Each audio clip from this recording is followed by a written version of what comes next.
Hey guys, today this video is going to be about the number system, also known as the Nashville number system, why we're implementing it here at Bayview, and more importantly, how it's going to make us better individual musicians and better as a team. Let's get into it. So what is the number system? It's not as scary as it might appear. Basically perfected in Nashville, that's why it's called the Nashville number system sometimes. Singer-songwriters and session musicians would basically chart out the songs using numbers, and then they would just kind of ask, what key is this song in?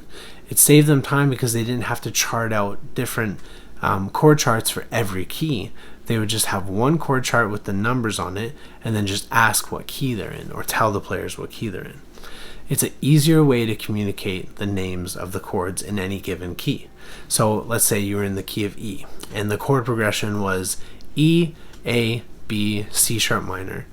You would say 1, 4, 5, 6. It's just a lot easier to communicate. If you took the major scale, Do, Re, Mi, Fa, Sol, La, Ti, Do, that directly corresponds with the number system. 1, 2, 3, 4, 5, 6, 7, 1. So it's a really easy way to communicate the letter names of the chords in any given key and substitute them with numbers. So why the number system?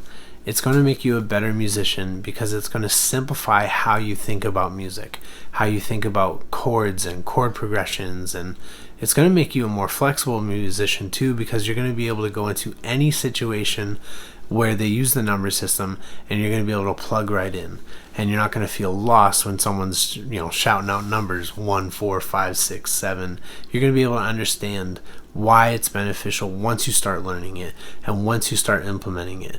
I'm telling you, it's a game changer. So when are we going to encounter this number system? The first place will be in your preparation throughout the week for a Sunday morning.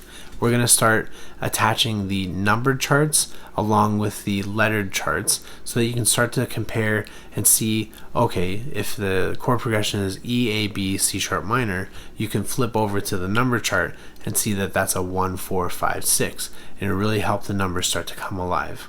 The next place we might see it is a Sunday morning as we do our rehearsal. Someone might be confused about a chord progression or where we're going, and so we're going to start to use numbers to communicate chord progressions to help us kind of navigate any issues we're having. Another place you might see it is on a Sunday morning. Sometimes we'll have a glitch or something, and we might lose a click, or something might happen technically that we need to kind of save the moment. So an MD would have the option of say, okay, we lost the click, that's okay, everyone hold the 1, hold the 1, hold the 4.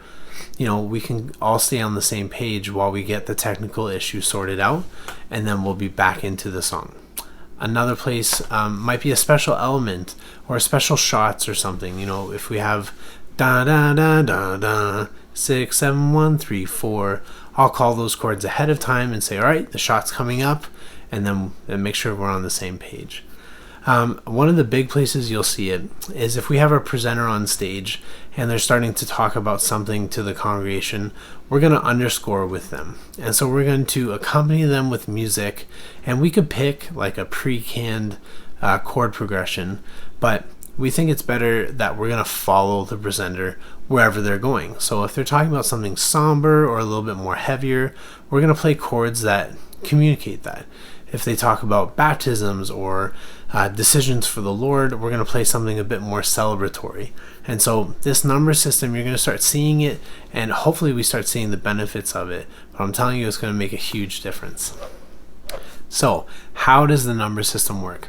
I'm going to attach below a couple more in-depth videos from different YouTube clips about how the number system works and how we can implement it, but we'll go over right now just a couple things that'll give you a basic understanding of the number system.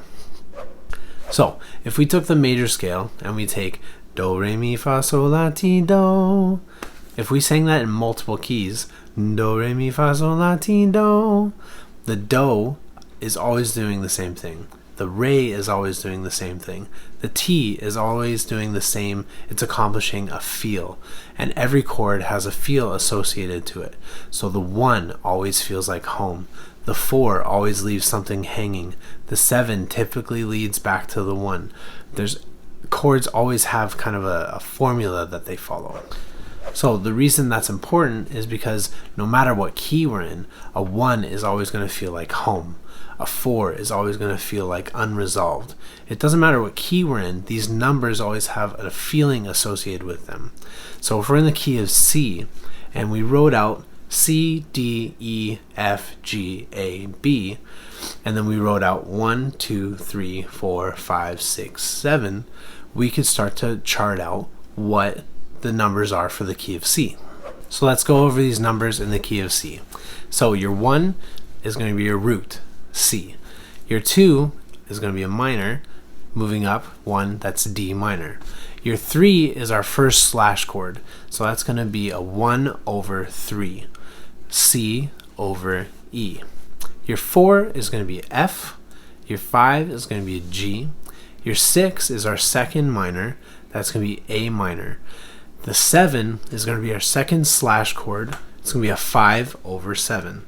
So that's a G over B, which brings us back to our 1, C. C is a great key to work with because it doesn't have any sharps or flats. But say we did this in E. We know E has 4 sharps, F sharp, G sharp, C sharp, and D sharp. So let's do it in the key of E. The key of E, the 1 is E. The 2 is our first minor, F sharp minor. Our 3 is a slash chord, 1 over 3, E over G sharp. Our 4 is A. Our 5 is B. Our 6 is C sharp minor. Our 7 is 5 over 7, so that's B over D sharp, which always leads back to the 1, which is our E. So you might be thinking, that's great, but how do I know how many sharps or flats are in each key? So there's a great video that I'm going to attach below that shows you how to use the circle of fifths or the circle of fourths to figure out how many sharps or how many flats are in any given key. So I know that was a lot of information, and you might be thinking, Tim, I still don't understand. I still don't get how this is going to be beneficial on a Sunday morning. What you're going to see next is a video from a couple weeks ago about how we use the number system and how we use it in flow moments in our service. Hold the 4. That card and flipped it over. There was a question that was on the back that said, is it 3 worth the invite? Is it worth the invite to invite your friends, your family, your neighbors to Alpha? 4 I can say yes, it will be, because when they come here, they will experience the love of God. 1 Everyone who comes, whether they speak Cantonese, Mandarin, Farsi, Spanish, or English, Four. whether they're a family unit that you've seen across the street that you'd like to invite to come on Alpha, all of them will 6 experience God's love in a space where they can ask their most 3 important questions about life, faith, and meaning. 4 So I would encourage you to think about who you are going to invite. 5 Details are behind me on the screen of how you can help us 1 register and join us on our Alpha course starting. So in this video, we just basically scratched the surface of the number system, but I really hope you start to understand why we want to utilize it here at Bayview and how it can make you a better musician. As always, if you have any questions or comments, please reach out to me, and I can always send little videos back addressing individual concerns or individual questions you might have. Love you guys, and we'll see you on the next video.